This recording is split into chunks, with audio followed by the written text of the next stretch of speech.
ॐ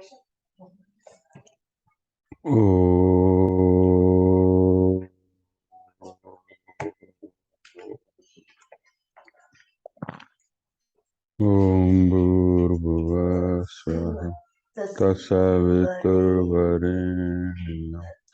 भर्गो देवस्य धीमहि धियो यो न प्रचोदयात्। ॐ भूर्भुवः स्वः तत्सवितुर्वरेण्यं भर्गो देवस्य धीमहि धियो यो न प्रचोदयात्। ॐ भूर्भुवः स्वः तत्सवितुर्वरेण्यं भर्गो देवस्य धीमहि धियो यो न प्रचोदयात्। ॐ शान्ति शान्ति।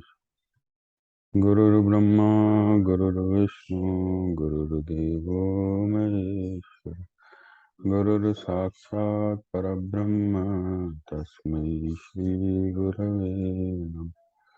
तस्मै श्री गुरवे नमः। या देवी सर्वभूतेषु शक्तिरूपेण संस्थिता नमस्तस्यै नमस्तस्यै नमस्तस्यै नमो नमः। श्री राम जय जय राम। श्री राम जय जय राम। श्री राम जय जय राम।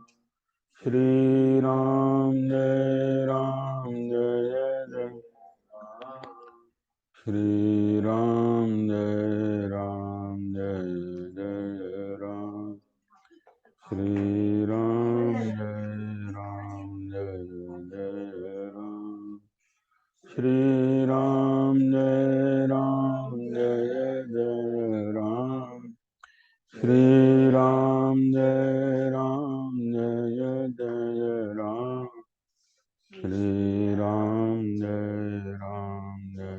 जय राम। श्री राम जय जय राम। श्री राम जय जय राम। श्री राम जय जय राम। श्री राम जय जय राम। श्री राम जय जय राम। श्री राम जय जय राम। श्री राम जय जय राम। श्री राम जय जय राम। श्री राम जय जय राम। प्रेम से बोलिए सियावर रामचंद्र भगवान की, पवन सुत हनुमान की जय। हर हर महादेव।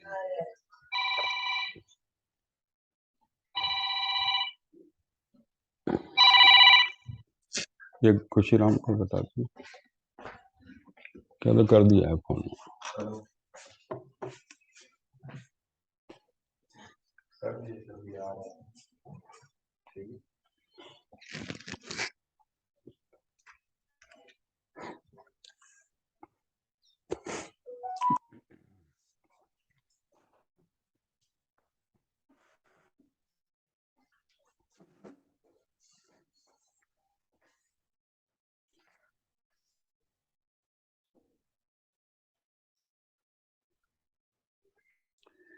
भगवान श्री राम माता कौशल्या और लक्ष्मण को समझा रहे हैं और माता से कहते हैं, देवी तुम मुझे वन में जाने की आज्ञा दो और हमारे मंगल के लिए स्वस्ति वाचन कराओ, जिससे वनवास की अवधि समाप्त होने पर मैं फिर तुम्हारी सेवा में आ जाऊं। जैसे राजा ययाति सत्य के प्रभाव से फिर स्वर्ग में लौट आए थे। केवल धर्महीन राज्य के लिए मैं महान फलदायक धर्म पालन रूप सुयश को पीछे नहीं ढकेल सकता। माँ, जीवन अधिक काल तक रहने वाला नहीं है। इसके लिए मैं आज अधर्म पूर्वक इस तुच्छ पृथ्वी का राज्य लेना नहीं चाहता। तो भगवान राम की दृष्टि धर्म से विचलित जरा भी नहीं होती थी। उनकी दृष्टि धर्म पर रहती थी सदैव। उनको सुख भोग की लालसा नहीं थी, राज्य की लालसा नहीं थी। बोले कि जीवन कोई बहुत ज़्यादा लंबा नहीं है कि मैं इससे अधर्म से प्राप्त होने वाले राज्य को स्वीकार करूं। पहले तो पिता उसको बुलाते हैं राज्य देने के लिए, लेकिन अब माता पिता की ऐसी स्थिति, कैकेयी की और दशरथ की, तो वो इस हालत में वो कैसे स्वीकार कर सकते हैं। उनका दिल गवारा नहीं कर रहा है। इस प्रकार नरश्रेष्ठ श्री रामचंद्र जी ने धैर्य पूर्वक दंड कारण्य में जाने की इच्छा से माता को प्रसन्न करने का प्रयत्न किया, तथा अपने छोटे भाई लक्ष्मण को भी अपने विचार के अनुसार भली भांति धर्म का रहस्य समझाकर मन ही मन माता की परिक्रमा करने का संकल्प किया।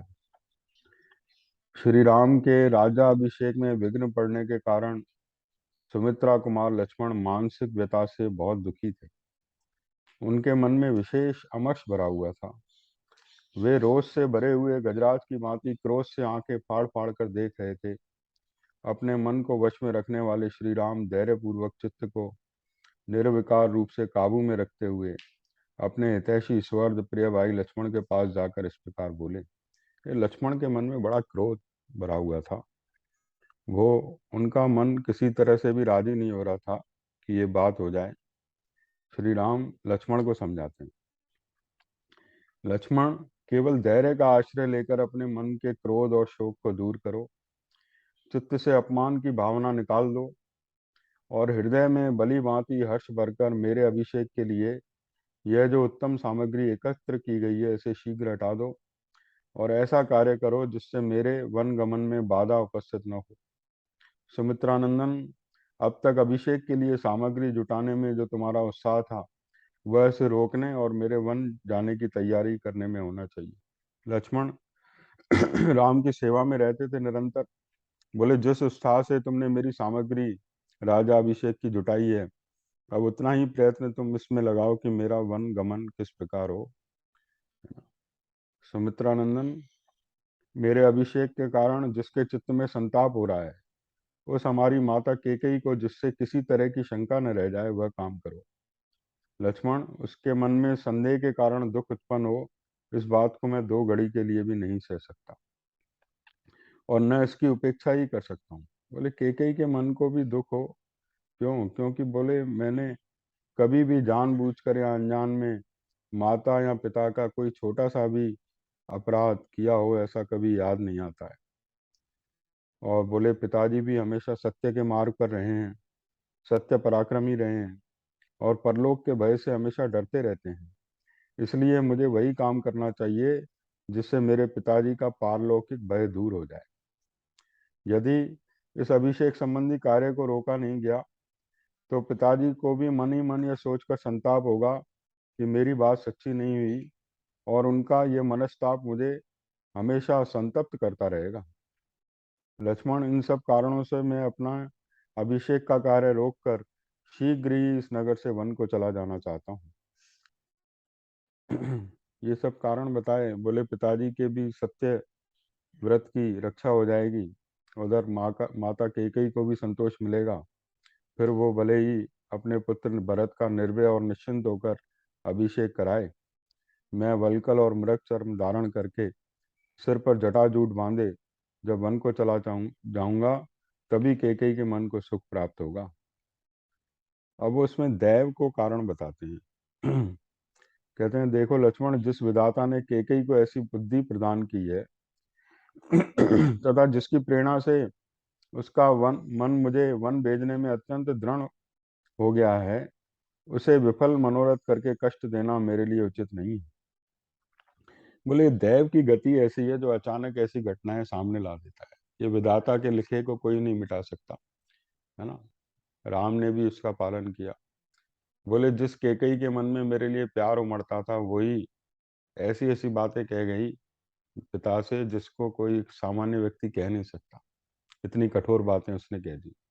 तो बोले इसमें जो है उनका दोष नहीं है। देखो एक भजन में भी आता है, लक्ष्मण को समझाते हैं श्री राम, सुन लक्ष्मण प्यारे भाई, सुन लक्ष्मण प्यारे भाई, श्री राम कहे समझाई, श्री राम कहे समझाई, सुन लक्ष्मण प्यारे भाई, वनवास पिता ने दीना, वनवास पिता ने दीना, मैंने वचन शीस धर लीना जी, मैंने वचन शीस धर लीना जी, संग जनक सुता सुखदाई, संग जनक सुता सुखदाई,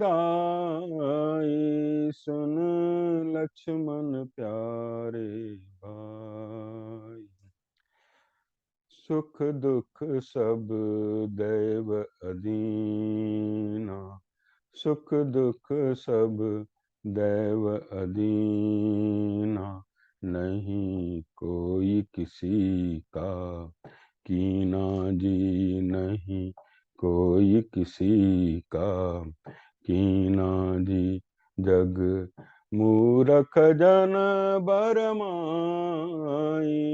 जग मूरख जन बरमाई,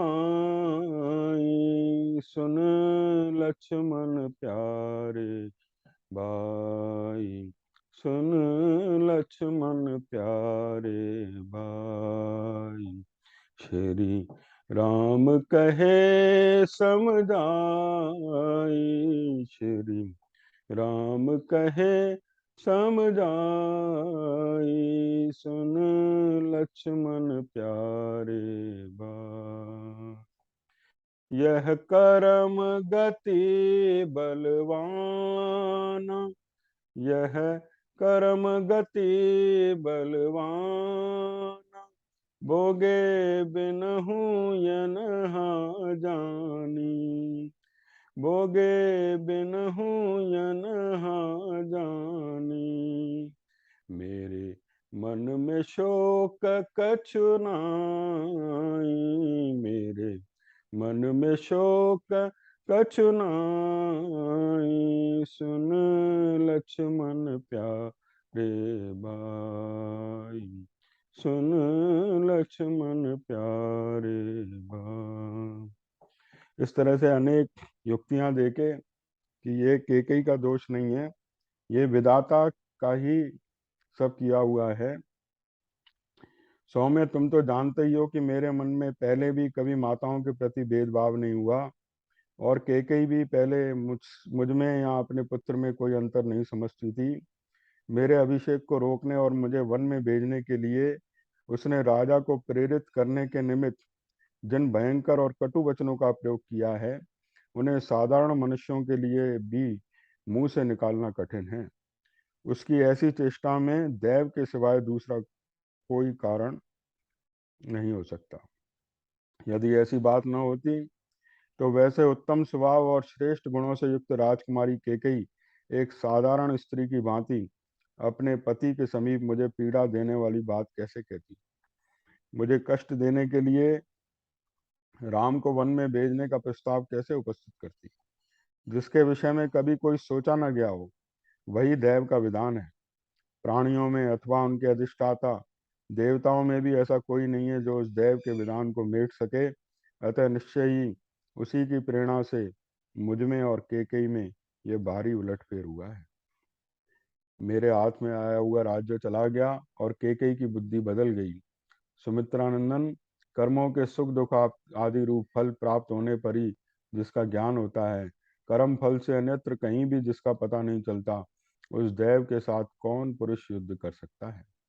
सुख दुख भय क्रोध लाभ हानि उत्पत्ति और विनाश तथा इस प्रकार के और भी जितने परिणाम प्राप्त होते हैं जिनका कोई कारण समझ में नहीं आता, वे सब दैव के ही कर्म हैं। कहा कि ये जो प्रकृति के राज्य में होता है, देखो राजा बलि थे, स्वर्ग का राज्य उनके पास था एक छत्र सम्राट थे। अचानक ही वामन भगवान आए और भिक्षा में उनसे सब ले लिया, है ना, बिल्कुल खाली हो गए। इंद्र को राजा बना बैठा, है ना। कभी सत्ता असुरों के हाथ में चली जाती है, तो कभी असुर परास्त हो जाते हैं, देवताओं के हाथ में सत्ता आ जाती है ना। तो ये उलट फेर प्रकृति के राज्य में होता रहता है ना। इसलिए ज्ञानी जन जो है आत्मा में रहते हैं निर्विकार भाव से, वो ये जानते हैं कि प्रकृति में ये उलटफेर होता ही रहता है। प्रकृति में स्थायित्व तो है नहीं, है ना। एक आत्मा ही ऐसी है जो अचल है, स्थिर है। इसलिए जो आत्म भाव में स्थिर रहता है ना, वही वास्तव में निर्विकार भाव से इस जीवन में रह सकता है। वो सुख दुख लाभानी से ऊपर उठ जाता है। तो कहते हैं प्रकृति में ये उलटफेर चलता रहता है ना। ये दैव का ही विधान है। जो बात बिना सोचे विचारे अकस्मात सिर पे आ पड़े और प्रयत्नों द्वारा करे जाने पर भी आरंभ किए हुए और प्रयत्नों द्वारा आरंभ किए हुए कार्य को रोककर एक नया ही कांड उपस्थित कर दे, अवश्य वह दैव का ही विधान है। इस तात्विक बुद्धि के द्वारा स्वयं ही मन को स्थिर कर लेने के कारण मुझे अपने अभिषेक में विघ्न पड़ने जाने पर भी दुख या संताप नहीं हो रहा है। बोले मेरी बुद्धि जो है इस तात्विक विषय का विचार करती है, तो मुझे अपने लिए कोई शोक नहीं होता है, दुख नहीं होता है। इसी प्रकार तुम भी मेरे विचार का अनुसरण करके संताप शून्य होकर राज्याभिषेक के इस आयोजन को शीघ्र बंद कर दो। बोले ये राज्याभिषेक के लिए जो कलश रखे गए हैं, जिससे मेरा राजकुमार के रूप में स्नान होता, अब ये मेरा तापस व्रत के संकल्प के रूप में मेरा स्नान होगा। अथवा मुझे इन कलशों की भी क्या आवश्यकता है, मैं तो स्वयं अपने द्वारा हाथ से निकाला हुआ जल ही मेरे व्रतोपदेश का साधक होगा। लक्ष्मण, लक्ष्मी के इस उलटफेर के विषय में तुम कोई चिंता न करो। मेरे लिए राज्य अथवा वनवास दोनों समान है, बल्कि विशेष विचार करने पर वनवास ही महान अभ्युदयकारी प्रतीत होता है। लक्ष्मण, मेरे राज्याभिषेक में जो विघ्न आया है उसमें मेरी सबसे छोटी माता कारण है, ऐसी शंका नहीं करनी चाहिए, क्योंकि वह देव के अधीन थी। इसी प्रकार पिताजी भी किसी तरह इसमें कारण नहीं है। तुम तो देव और उसके अद्भुत प्रभाव को जानते हो, वही कारण है। अब इस प्रकार श्री राम जो है लक्ष्मण को कई युक्तियों से समझाते हैं, लेकिन लक्ष्मण जो है उनके मन में और ज्यादा आवेश भर जाता है। वो कहते हैं कि जिस पिता की तुम बात करते हो, जिस माता की तुम बात करते हो, उन्होंने तुम्हारे साथ धोखा किया है, कपट किया है। ये जो वरदान वाली जो बात है वो झूठ मूठ सामने लेके आए हैं तुम्हारे राज्याभिषेक को रोकने के लिए। बोले आज्ञा तो उसकी माने जो स्वयं धर्म पे हो, जो अपनी स्त्री के वशीभूत हो गया है, उनका गुलाम हो गया है, जिसकी बुद्धि विपरीत हो गई है, जो स्वयं ही धर्म पे नहीं चल रहा है, उसकी आज्ञा क्या मानना। अब वो अपनी बातें अजब जहाँ पर लक्ष्मण जो है बड़े ओजस्वी ढंग से कहते हैं। श्री रामचंद्र जी जब इस प्रकार कह रहे थे, उस समय लक्ष्मण सिर झुकाए कुछ सोचते रहे। फिर सहसा शीघ्रता पूर्वक वे दुख और हर्ष के बीच की स्थिति में आ गए। नरश्रेष्ठ लक्ष्मण उस समय ललाट में भौहों को चढ़ाकर लंबी सांस खींचना आरंभ किया, मानो बिल में बैठा हुआ महान सर्प रोष में भरकर फुंकार मार रहा हो। तनी हुई भौहों के साथ उस समय उनका मुख कुपित हुए सिंह के समान जान पड़ता था। उनकी ओर देखना भी कठिन हो रहा था। जैसे हाथी अपनी सूंड हिलाया करता है, उसी प्रकार वे अपने दाहिने हाथ को हिलाते और गर्दन को शरीर में ऊपर नीचे और अगल बगल सब और घुमाते हुए नेत्रों के अग्रभाग से टेढ़ी नजरों द्वारा अपने भाई श्री राम को देखकर बोले, भैया आप समझते हैं कि यदि पिता की इस आज्ञा का पालन करने के लिए मैं वन को न जाऊं तो धर्म का विरोध होगा। इसके सिवाय लोगों के मन में यह बड़ी भारी शंका होगी कि जो पिता की आज्ञा का उल्लंघन करता है वह यदि राजा हो जाए तो हमारा धर्म पूर्वक पालन कैसे करेगा। साथ ही आप यह भी सोचते हैं कि यदि मैं पिता की आज्ञा का पालन न करूं तो दूसरे लोग भी नहीं करेंगे। इस प्रकार धर्म की अवहेलना होने से जगत के विनाश का भय उपस्थित होगा। इन सब दोषों और शत्रुओं का निराकरण करने के लिए आपके मन में वन गमन के प्रति जो ये बड़ा भारी भ्रम आ गया है, यह सर्वथा अनुचित और भ्रम मूलक है, क्योंकि आप असमर्थ दैव नामक तुच्छ वस्तु को प्रबल बता रहे हैं। अब ये लक्ष्मण जो है दैव और नसीब इन सबको मानने वाले नहीं थे। बोले ये तो कमजोर और कायर लोग होते हैं जो दैव को बड़ा मानते हैं। बोले आप जैसे सामर्थ्यशाली पुरुष दैव को बड़ा देते हैं, नसीब ही सब कुछ है, नसीब में जो होगा वो ही होगा, है ना। जो पुरुषार्थ करने वाला है वो व्यक्ति अगर कहे कि हाँ भाई प्रारब्ध है ठीक है, तो उसकी बात तो शोभा देती है। आलसी व्यक्ति कहे जो नसीब में होगा हो जाएगा, जैसे किसी को कहो सत्संग आने के लिए, तो ये हमारे नसीब में ही नहीं है, उठा जाता नहीं है और दोष देते हैं नसीब को, है ना। तो ये कमजोर लोग इस तरह की बातें ज्यादा करते हैं, है ना। कोई पढ़ाई के लिए बोलो, अरे हमारे नसीब में होगा तो पास हो जाएंगे, नहीं होगा तो नहीं होंगे। भाई तुम प्रयास तो करो, पुरुषार्थ तो करो, है ना। जो पुरुषार्थ ही नहीं करोगे तो फिर कहाँ से नसीब बनेगा। तो बोले दैव की बातें मेरे आगे मत करो। दैव की बातें आप जैसे सामर्थ्यशाली पुरुष नहीं करते हैं, ये कमजोर लोग करते हैं, कायर लोग करते हैं। बोले आप उन पर, वे दोनों पापी हैं जो आपके लिए वन गमन का ये जो प्लानिंग कर रहे हैं ना, दशरथ और कैकेयी के लिए कह रहे हैं। आपको उन दोनों पापियों पर संदेह क्यों नहीं होता है? संसार में कितने ही पापासक्त मनुष्य हैं जो दूसरों को ठगने के लिए धर्म का ढोंग बनाते हैं, क्या आप उन्हें नहीं जानते? बोले धर्म का पालन करना चाहिए, मैं भी मानता हूँ, लेकिन जो पापी लोग हैं जो धर्म का ढोंग बना के फिरते हैं, उनकी आज्ञा का तो कभी पालन नहीं करना चाहिए। रघुनंदन, वे दोनों अपना स्वार्थ सिद्ध करने के लिए शठतावश धर्म के बहाने आप जैसे सच्चरित पुरुष का परित्याग करना चाहते हैं। यदि उनका ऐसा विचार न होता तो जो कार्य आज हुआ है वह पहले ही हो गया होता। यदि वरदान वाली बात सच्ची होती तो आपके अभिषेक का कार्य प्रारंभ होने से पहले ही इस तरह का वर दे दिया गया होता। बोले ये बड़ा लोक विरुद्ध कार्य हो रहा है कि गुणवान ज्येष्ठ पुत्र के रहते हुए छोटे का अभिषेक होगा, जिसका आज आरंभ किया गया है। बोले ये मुझसे सहन नहीं होने का, इसके लिए आप मुझे क्षमा करें।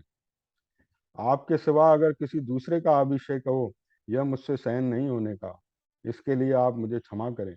महामते, पिता के जिस वचन को मानकर आप मोह में पड़े हुए हैं और जिसके कारण आपकी बुद्धि में दुविधा उत्पन्न हो गई है, मैं उसे धर्म मानने का पक्षपाती नहीं हूँ। ऐसे धर्म का तो मैं घोर विरोध करता हूँ। आप अपने पराक्रम से सब कुछ करने में समर्थ होकर भी कैकेयी के वश में रहने वाले पिता के अधर्मपूर्ण और निंदित वचन का पालन कैसे करेंगे? वरदान की झूठी कल्पना का पाप करके, बोले ये वरदान की जो है ना, झूठा ही नाटक रचा गया है आपको वन भेजने के लिए, आप इस पर विश्वास मत करो। बोले ये वरदान की झूठी कल्पना करके आपके अभिषेक में रोड़ा अटकाया गया है, फिर भी आप इस रूप में इसे ग्रहण नहीं करते हैं। इसके लिए मेरे मन में बड़ा दुख होता है। ऐसे कपट पूर्ण धर्म के प्रति होने वाली आसक्ति निंदित है। ऐसे पाखंड पूर्ण धर्म के पालन में जो आपकी प्रवृत्ति हो रही है, वह यहाँ के जन समुदाय की दृष्टि से निंदित है। अब ये और भी कई तरह से बातें कहते हैं। पहले माता पिता के बारे में, अब देव को नंबर लगा देते हैं। कहते हैं अब देव देखता हूँ कि आपके राजा अभिषेक में कैसे रोड़ा अटकाता है। इधर मेरा धनुष, इधर देव, देखते हैं किसकी जीत होती है। आज देव को मैं परास्त करूंगा। जो देव के वजह से आपके राजा अभिषेक में रोड़ा अटकाया गया है, वो देव सफल नहीं हो पाएगा, वो कैकेयी सफल नहीं हो पाएगी जो रोड़ा अटका रही है। मैं अपने धनुष से सबको रोके रखूंगा, आपका राजा अभिषेक होगा। देखता हूँ आज देव बड़ा है या ये लक्ष्मण का बाण बड़ा है, धनुष बाण बड़ा है। इस तरह की बातें अब कहते हैं। माता पिता के इस विचार को कि आपका राजा अभिषेक न हो, जो आप देव की प्रेरणा का फल मानते हैं, यह भी मुझे अच्छा नहीं लगता। यद्यपि वह आपका मत है, तथापि आपको उसकी उपेक्षा कर देनी चाहिए। जो कायर है, जिसमें पराक्रम का नाम नहीं है, वही देव का भरोसा करता है। सारा संसार जिन्हें आदर की दृष्टि से देखता है, वे शक्तिशाली वीर पुरुष देव की उपासना नहीं करते। जो अपने पुरुषार्थ से दैव को दबाने में समर्थ है, वह पुरुष दैव के द्वारा अपने कार्य में बाधा पड़ने पर खेद नहीं करता, शिथिल होकर नहीं बैठता। आज संसार के लोग देखेंगे कि दैव की शक्ति बड़ी है या पुरुष का पुरुषार्थ। आज दैव और मनुष्य में कौन बलवान है कौन दुर्बल, इसका आज स्पष्ट निर्णय हो जाएगा। जिन लोगों ने दैव के बल से आज आपके राजा अभिषेक को नष्ट हुआ देखा है, वे ही आज मेरे पुरुषार्थ से अवश्य ही दैव का विनाश देख लेंगे। अब देखो, ये लक्ष्मण के मन में प्रेम भरा हुआ है राम के प्रति। रोते हुए जा रहे हैं, बोलते हुए जा रहे हैं क्रोध में, लेकिन राम का राज्याभिषेक हो जाए, ये शुभ कार्य नष्ट न हो, यही उनकी जो है प्रबल कामना है लक्ष्मण की। ये राम के प्रति कूट कूट कर प्रेम भरा हुआ है उनके हृदय। जो अंकुश की परवाह नहीं करता और रस्से या सांकल को भी तोड़ देता है, मैं उसी गजराज के समान आज दैव वेग पूर्वक दौड़ने वाले वे दैव को भी आज मैं अपने पुरुषार्थ से पीछे लौटा दूंगा। सारे लोकपाल और तीनों लोकों के संपूर्ण प्राणी आज श्री राम के राज्याभिषेक को नहीं रोक सकते, फिर केवल पिताजी की तो बात ही क्या है। राजन, जिन लोगों ने आपस में आपके वनवास का समर्थन किया है, वे स्वयं 14 वर्षों तक वन में जाकर छिपे रहेंगे। बोले, जो आपके समर्थक भी है ना वनवास के, वही 14 वर्ष के लिए वनवास जाएं, आप क्यों जाएंगे। आज ऐसा होके रहेगा। मैं मैं पिता की और जो आपके अभिषेक में विघ्न डालकर अपने पुत्र को राज्य देने के प्रयत्न में लगी हुई है, उस केकई की भी उस आशा को जलाकर भस्म कर डालूंगा। जो मेरे बल के विरोध में खड़ा होगा, उसे मेरा भयंकर पुरुषार्थ जैसा दुख देने में समर्थ होगा, वैसा दैव बल उसको सुख नहीं पहुंचा सकेगा। सहस्त्रों वर्ष जीत बीतने के पश्चात जब आप वानप्रस्थ के लिए जाएंगे, तो आपका पुत्र राजा बनेगा। बोले, बोले ये परंपरा खत्म नहीं होगी। जब आप वानप्रस्थ जाएंगे तो आपका पुत्र राजा बनेगा। बोले, आपके इस कार्य को कोई रोक नहीं सकता। मतलब वो मतलब भरत का तो कहीं नंबर ही नहीं लेते।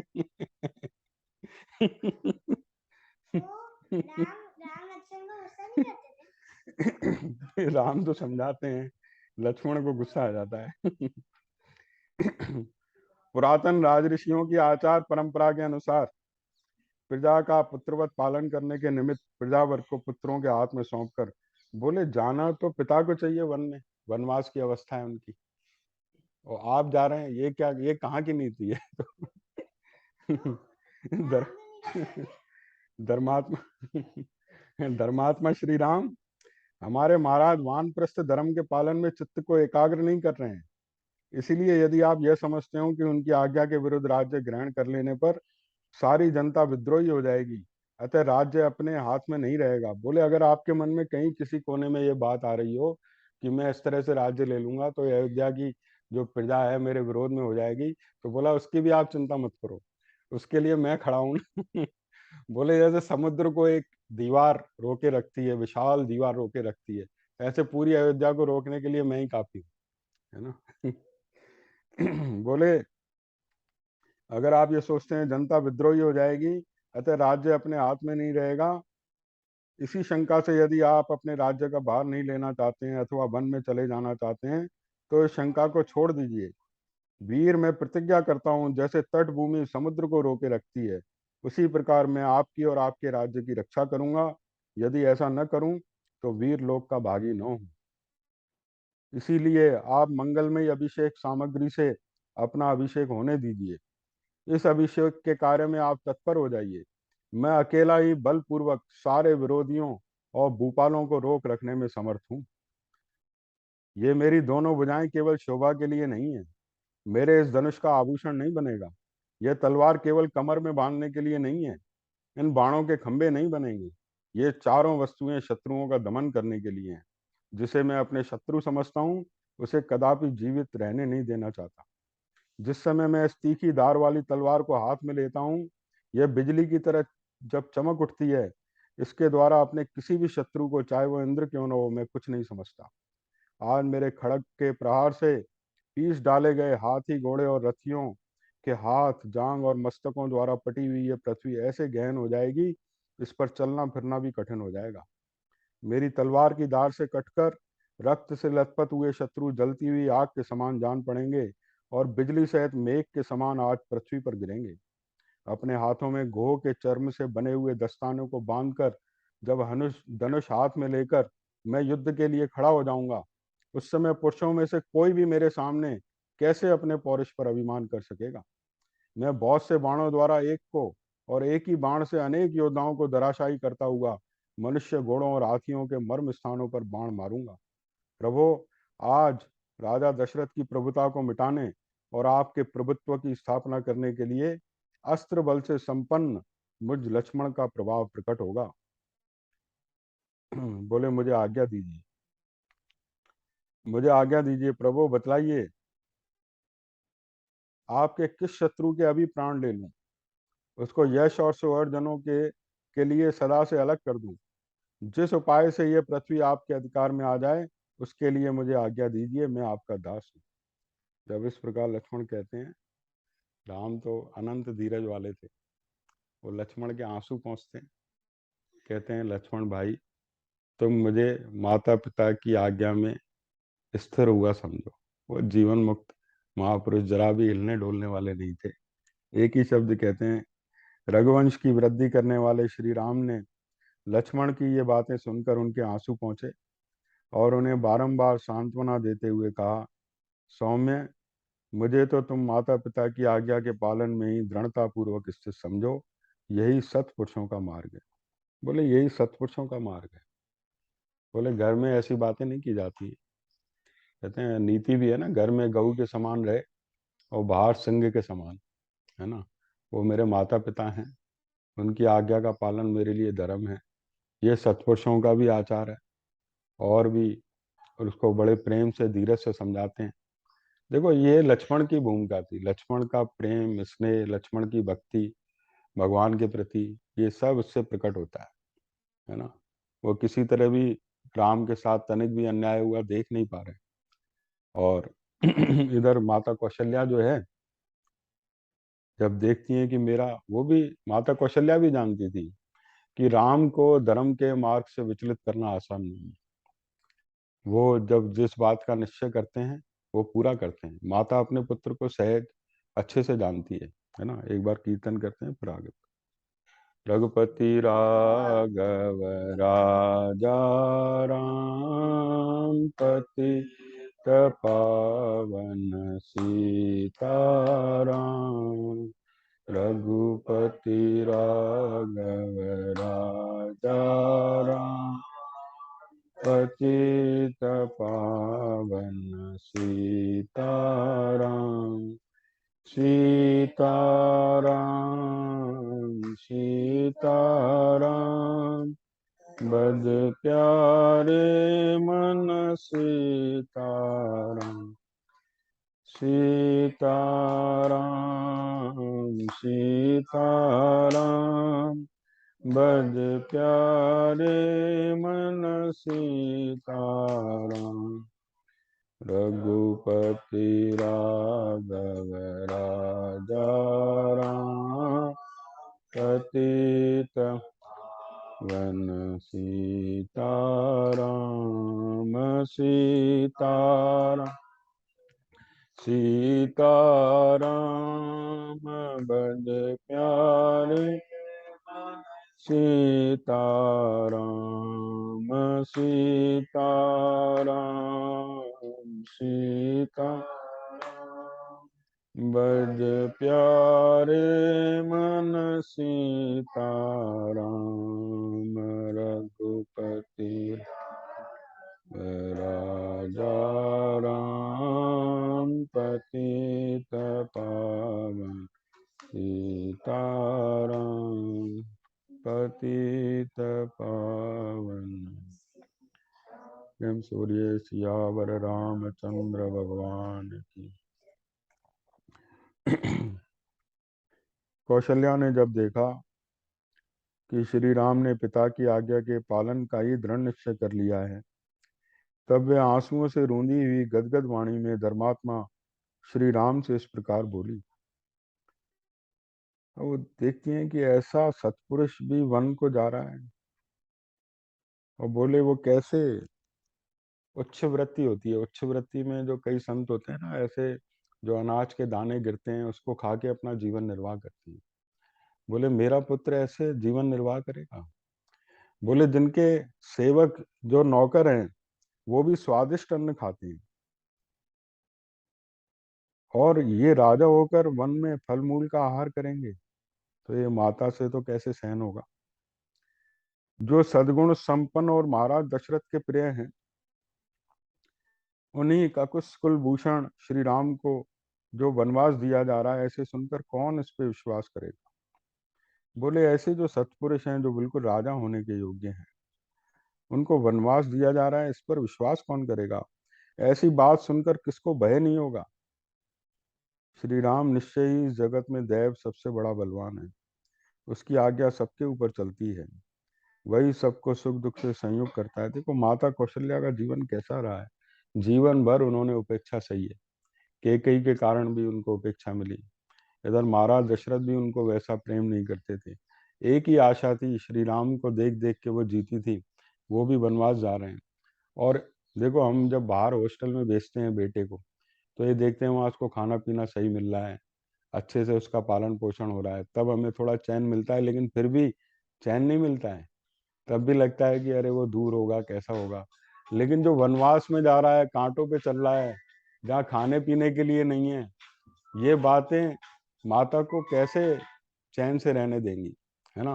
और वो भी ऐसा योग्य पुत्र जो सबका प्यारा हो, प्राणों के समान प्रिय हो, तो किस तरह से उसके बिना जीना होगा।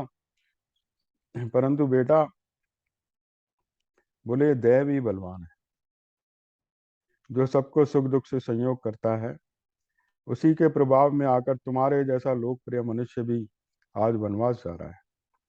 परंतु बेटा, तुमसे बिछड़ जाने पर यहाँ मुझे शोक की अनुपम और बहुत बड़ी हुई आग उसी तरह जलाकर भस्म कर डालेगी, जैसे ग्रीष्म ऋतु में दावानल सूखी लकड़ियों और घास फूस को जला डालता है।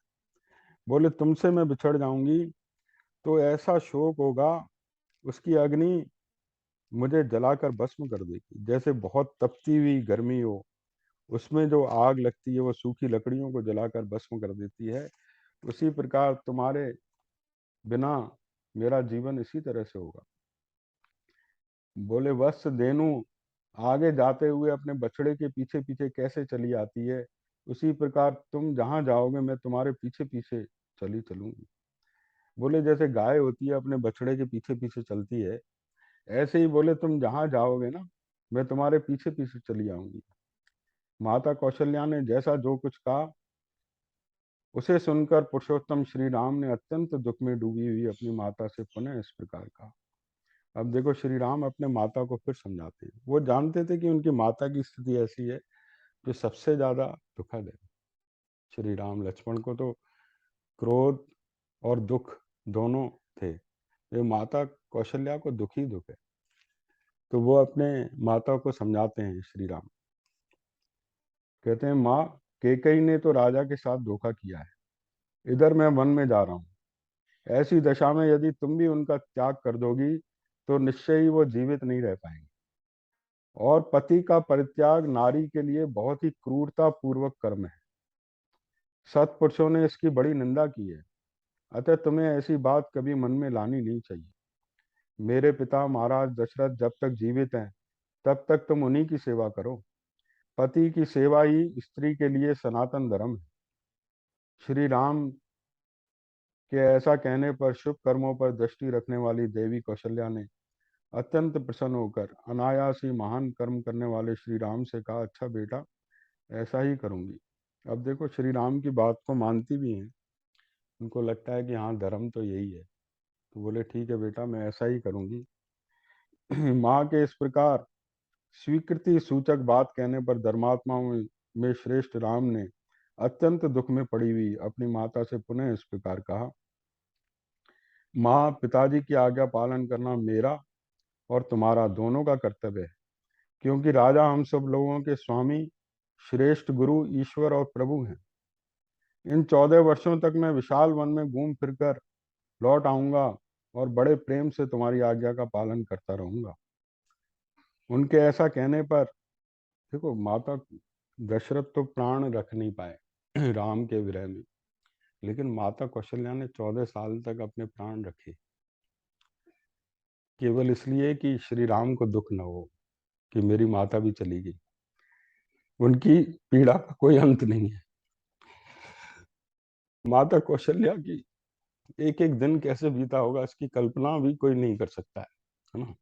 उन्होंने अपने प्राण रखे केवल माता के प्रेम के लिए, राम के प्रेम के लिए। उनके ऐसा कहने पर पुष्पवत्सला कौशल्या के मुख पर पुनः आंसुओं की धारा बह चली।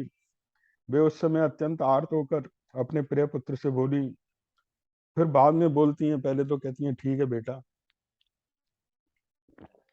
कि मैं ऐसा ही करूंगी, बाद में कहती हैं कि नहीं, मैं सौतों के बीच में नहीं रह पाऊंगी। यदि पिता की आज्ञा पालन करने की इच्छा से तुमने वन में जाने का निश्चय किया है तो मुझे भी वनवासिनी हिरणी की भांति वन में ले चलो। यह कहकर माता कौशल्या रोने लगी। उन्हें इस तरह रोती देख श्री राम भी रो पड़े और उन्हें सांत्वना देते हुए बोले, माँ, स्त्री के देखो, राम माता कौशल्या को रोते हुए देख के श्री राम भी रो पड़ते हैं और कहते हैं कि माँ, स्त्री के जीते जी उसका पति ही उसके लिए देवता और ईश्वर के समान है। फिर उनको उपदेश करते हैं, महाराज तुम्हारे और मेरे दोनों के प्रभु हैं। जब तक बुद्धिमान जगदीश्वर महाराज दशरथ जीवित हैं तब तक हमें अपने को अनाथ नहीं समझना चाहिए। और बोले, भरत भी बड़े धर्मात्मा हैं, वे सारे प्राणियों के प्रति प्रिय वचन बोलने वाले हैं, सदा ही धर्म में तत्पर रहने वाले हैं, अतः वे तुम्हारा अनुसरण, तुम्हारी सेवा करेंगे। मेरे चले जाने पर जिस तरह भी महाराज को पुत्र शोक के कारण कोई विशेष कष्ट न हो, तुम सावधानी के साथ वैसा ही प्रयत्न करना। कहीं ऐसा न हो कि दारुण शोक इनकी जीवन लीला समाप्त कर डाले। जैसे भी संभव हो तुम सदा सावधान रहकर बूढ़े महाराज के हित साधन में लगी रहना। अब उनको बताते हैं कि ये नारी का धर्म है। क्या धर्म है? उत्कृष्ट गुण और जाति आदि की दृष्टि से परम उत्तम तथा व्रत उपवास में तत्पर होकर भी जो नारी पति की सेवा नहीं करती, उसे पापियों को मिलने वाली गति प्राप्त होती है। बोले, जो स्त्री बहुत से व्रत रखती हो, उपवास रखती हो, पूजा करती हो, लेकिन पति की सेवा न करती हो, यानी पति के विरोध में चलती हो, बोले उसको नरक प्राप्त होता है। और बोले, अगर वो कोई वंदना न करे, पूजा न करे और केवल पति की सेवा मात्र से ही उसको उत्तम स्वर्ग लोक की गति प्राप्त होती है। जो अन्यान्य देवताओं की वंदना और पूजा से दूर भी रहे, वह नारी भी केवल पति की सेवा मात्र से उत्तम स्वर्ग लोक को प्राप्त कर लेती है। अतः नारी को चाहिए कि वह पति के प्रिय और हित साधन में तत्पर रहकर सदा उनकी सेवा करे। यही स्त्री का वेद और लोक में प्रसिद्ध नित्य धर्म है। इसी का श्रुतियों और स्मृतियों में भी वर्णन है। देवी, और फिर इसके बाद और भी कहते हैं कि भले पति की सेवा में रहना, फिर क्योंकि समय बिताना है ना समय बिताने के लिए कुछ चाहिए जिससे कि जीवन में नीरसता न रहे, क्योंकि नीरसता फिर जो है ना कई चीजों को ले आती है। क्योंकि भगवान राम जानते थे कि एक हमारा जैसे एक दिनचर्या होती है, उसमें हमें मालूम है कि ये कार्य करनी है, तो हमारा जीवन में क्या है, फालतू बातें नहीं आती। जैसे भगवान ने गीता में स्वधर्म पालन की बात कही, तो स्वधर्म पालन ऐसा है जिससे मन हमारा व्यस्त रहता है एक कार्य में, बाकी जो समय हमारा बचता है वो हम भगवान के भजन में सार्थक करते हैं, है ना। तो इसी प्रकार जैसे देखो सीता का जो परित्याग हुआ था, वहां पर भगवान शिव और पार्वती उनको वहां शिवलिंग दे गए थे जो अपन स्थान में नैमिषारण्य में देखा था। बोले तुम इसकी पूजा अर्चना करना, अब पूरा दिन खाली है तो किस तरह से बिताएं।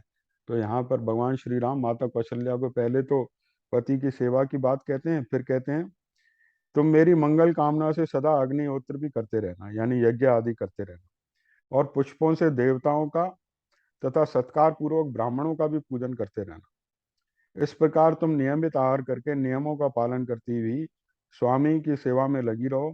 मेरे आगमन की इच्छा रखकर समय की प्रतीक्षा करो। बोले, ये 14 साल तो यूं ही निकल जाएंगे, तुम जो है इन सब का पालन करती रहो, मैं फिर आऊंगा, तुम्हारे दर्शन करूंगा और फिर हम मिलेंगे। इस प्रकार अपनी माता को फिर समझाते हैं। अब जो है माता कौशल्या अपने मन को शांत करती हैं। वो देखती हैं कि किसी की अगर विदाई भी करनी हो ना तो रोते रोते नहीं करनी चाहिए। तो अपने मन, वो पहले किसी को यात्रा पे भेजते थे तो स्वस्ति वाचन होता था उसकी मंगल के लिए, भाई उसकी यात्रा मंगल में हो, स्वस्ति वाचन करते थे। तो उसकी माता अब उसके लिए तैयार होती है। श्री राम के ऐसा कहने पर कौशल्या के नेत्रों में आंसू छलक आए। वे पुत्र शोक से पीड़ित होकर श्री रामचंद्र से बोली, बेटा, मैं तुम्हारे वन में जाने के निश्चित विचार को नहीं पलट सकती। वीर, निश्चय ही काल की आज्ञा का उल्लंघन करना बहुत कठिन है। सामर्थ्यशाली पुत्र, अब तुम निश्चिंत होकर वन को जाओ। तुम्हारा सदा ही कल्याण हो। जब तुम फिर से वन से लौट आओगे, उस समय मेरे सारे क्लेश, सारे संताप दूर हो जाएंगे। बेटा, जब तुम वनवास का महान व्रत पूर्ण करके कृतार्थ और महान सौभाग्यशाली होकर लौट आओगे और ऐसा कह करके पिता के ऋण से उऋण हो जाओगे, तभी मैं उत्तम सुख की नींद सो सकूंगी। बेटा रघुनंदन, इस भूतल पर दैव की गति को समझना बहुत कठिन है, जो मेरी बात काट कर तुम्हें वन जाने के लिए प्रेरित कर रहा है। बेटा महाभाव, इस समय जाओ, फिर कुशल पूर्वक लौट कर सांत्वना भरे मधुर और मनोहर वचनों से मुझे आनंदित करना। वह क्या वह समय फिर से आएगा जब जटावल्कल धारण किए वन से लौट कर आए हुए तुमको फिर देखूंगी। देवी कौशल्या ने जब देखा इस प्रकार श्री राम वनवास का दृढ़ निश्चय कर चुके हैं, तब वे परम आदर युक्त हृदय से उनको शुभ सूचक आशीर्वाद देने और उनके लिए स्वस्ति वाचन करने की इच्छा करने लगी, है ना। अब इसके बाद अगले सप्ताह पढ़ते हैं। श्री राम जय राम जय जय राम, श्री राम जय जय राम, श्री राम जय राम जय राम, श्री राम जय राम जय जय राम, श्री राम जय राम जय जय राम, श्री राम जय राम जय, श्री राम जय राम जय जय राम, श्री राम जय राम जय जय, श्री राम जय राम जय जय राम, श्री राम जय राम।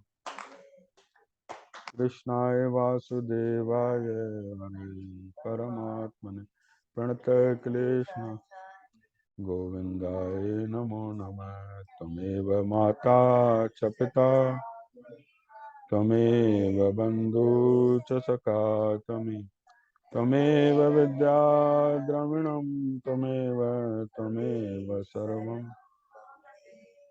ॐ पूर्णमद पूर्णमिदं पूर्णात् पूर्णमुदच्यते पूर्णस्य पूर्णमादाय पूर्णमेवावशिष्यते।